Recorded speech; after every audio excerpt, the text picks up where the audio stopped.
You're listening to Wealthy-esque. We are a community of lawyers who believe that true wealth is having control of our time. I'm Ro Thomas, and as a busy wife, mom, and former Big Law associate, I know all too well the tension between the culture of the legal profession and pretty much everything else you want to do in life. That's why each week I'm bringing you the information and tools you need to improve your money mindset and manage your money to create true wealth. Because ultimately, it's not about the money. It's about the freedom and flexibility the money affords.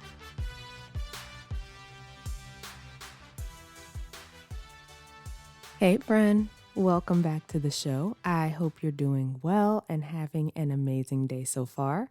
Happy New Year. How are we already at the end of 2021? Time is flying. It's so crazy. With it being the end of the year, I thought it would be a great time for us to talk about reflection and evaluation of your efforts to achieve your goals. So I've always done evaluations or look backs or reviews of my year, but I learned a great method for evaluations from my business coach last year that I find so useful. So I've been using it all year for lots of different things. I evaluate each month, specifically as related to my business goals. I evaluate specific things in my business like individual coaching calls, consultations, webinars, etc.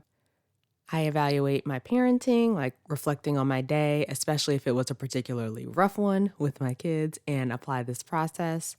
And I'm currently doing it for my year. And by the time you hear this, I will have done it for the year. You can literally use this process for so many different things.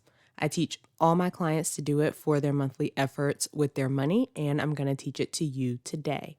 But first, let's talk about why it's even important to evaluate the things you're doing in the first place.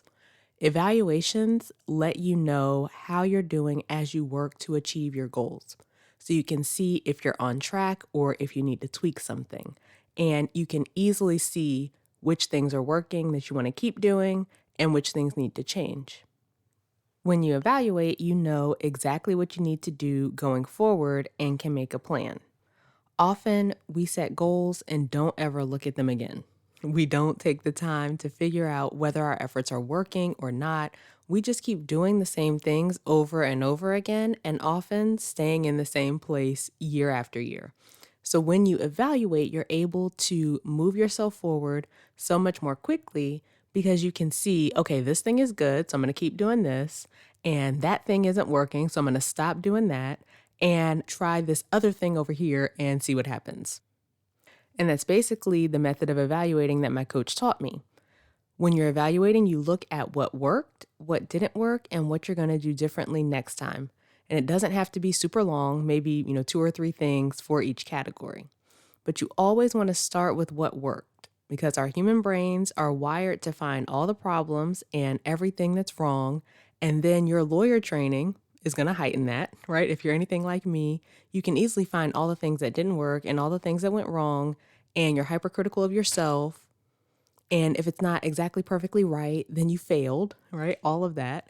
So before you dive off into all the things that went wrong, let's start with what worked because there's always something that worked, even if it's something you think is too small to acknowledge. That was a big shift for me, seeing those, quote, little things as things that worked. For example, I felt confident when I did this, or I explained that concept well. Like being able to see, oh, hey, like those are pretty good things. Those things did work. And not just brushing past them because they're not some huge monumental things. The monumental things are good too, of course, but don't ignore those, quote, small things. And the more you do this, the easier it will be to find the things that worked.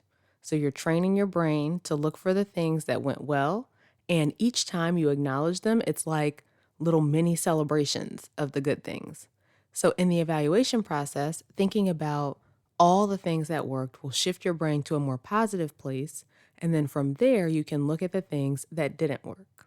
What did you do or not do that didn't work? Where were you thinking something that wasn't serving you? Were you experiencing negative emotions around whatever you're evaluating? So if I'm thinking, I'm never going to get the hang of this in relation to whatever my goal is, it's probably not going to be very helpful in trying to reach my goal, right? Or it could be something like, I didn't give myself enough time to do this thing ahead of time and I was rushing to get it done.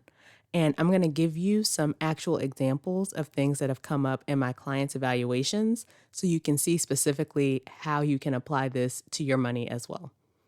But you go through the things that didn't work or that could be improved, and then you decide what you want to do differently next time.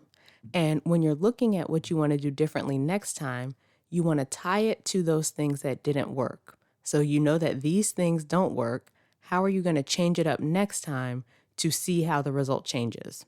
So for example, one of the things I said just now in the section about what didn't work was thinking something like, I'm never going to get the hang of this. So one thing I could do differently is think about all the other times I thought I wasn't going to get the hang of something, but then I did it. And that way I can redirect my brain to how that same process can apply here. Or the other example was not giving myself enough time to get something done. So something I could do differently is to plan for double the time I think I'll need next time. You want to be as detailed as possible in your what to do differently section because this section will show you exactly what to try next time. So it will give you a roadmap of, what you're going to do. And then when you try those things, you'll evaluate again and determine whether those things are things you want to keep or if you need to try something else. So that's the process for evaluating. And when you're doing the evaluations, make sure it's focused on you. So what you were thinking, what you were feeling, your actions. For example, I mentioned that I evaluate my parenting, different situations that come up with my kids. And I could say what didn't work is my kids weren't listening to me, but I can't control that, right? I can only control myself and how I show up.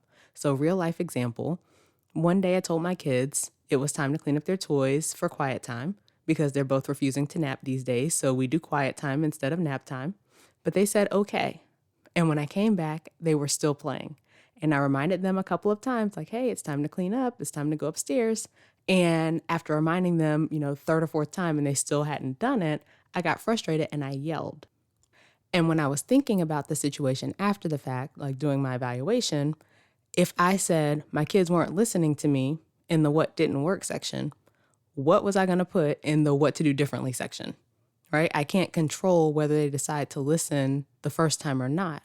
So instead, when I was looking at that, one of the things I said didn't work was me reminding them multiple times to the point of frustration and then yelling. And what I would do differently is use a timer and tell them they have X amount of time to finish playing and Y amount of time to clean up. That's something I can control, right? And we had success with the timer in the past. And so I was drawing on that, like, okay, let me try that in this situation.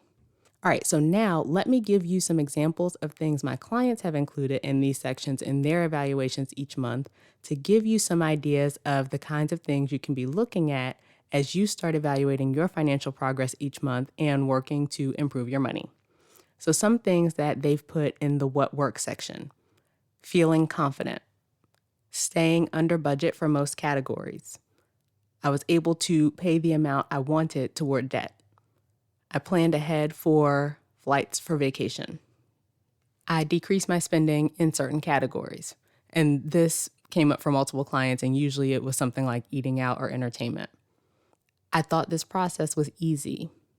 I realized looking at my numbers each week isn't as bad as I thought. So for what didn't work, some things they've put are didn't budget enough for particular categories. This one comes up a lot in the first few attempts to create a budget because you're not used to it. So if this happens to you, no worries at all. Didn't look at my actual income and base the budget on my previous income. So this was a situation where my client had gotten a raise, but didn't factor in the raise when creating the next month's budget. Felt overwhelmed and didn't look at the budget.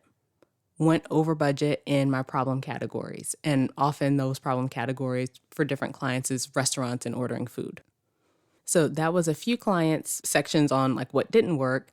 And then here's what they said they would do differently. So where not budgeting enough for particular categories was what didn't work, they said they'll budget X dollar amount for the categories they didn't budget enough for, right? So I budgeted this amount. It was too low, so next time I'm going to budget this higher amount.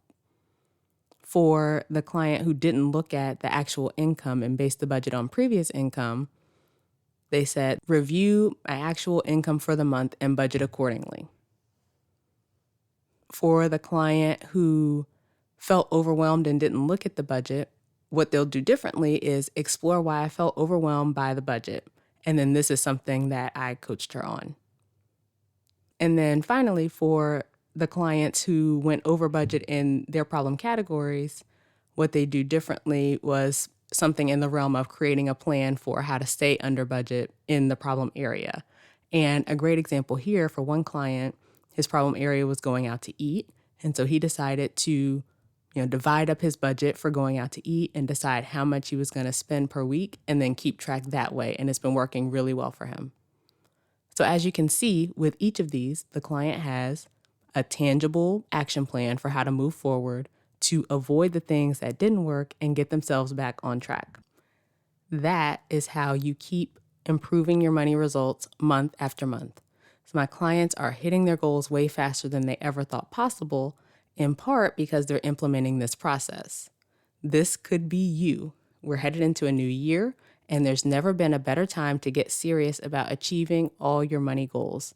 You're ready, and when we work together, you'll start seeing results faster than you thought possible too. So if you know I'm talking to you, head to rothomas.com/call. Let's schedule a call so that you can learn more. All right, so that's it for this week's episode. Come connect with me over on social media. I'm most often on LinkedIn and Instagram. My handle on Instagram is @IamRoThomas. Subscribe to the show and leave a review on whatever platform you're listening on. Both of those things help more people to find the show. And if you're so inclined, please share the show with a friend. As we close out, friend, I pray that you will take the time to review and evaluate your year and your efforts to achieve your money goals. I pray that you will use this evaluation process to make more progress than you ever thought possible in 2022.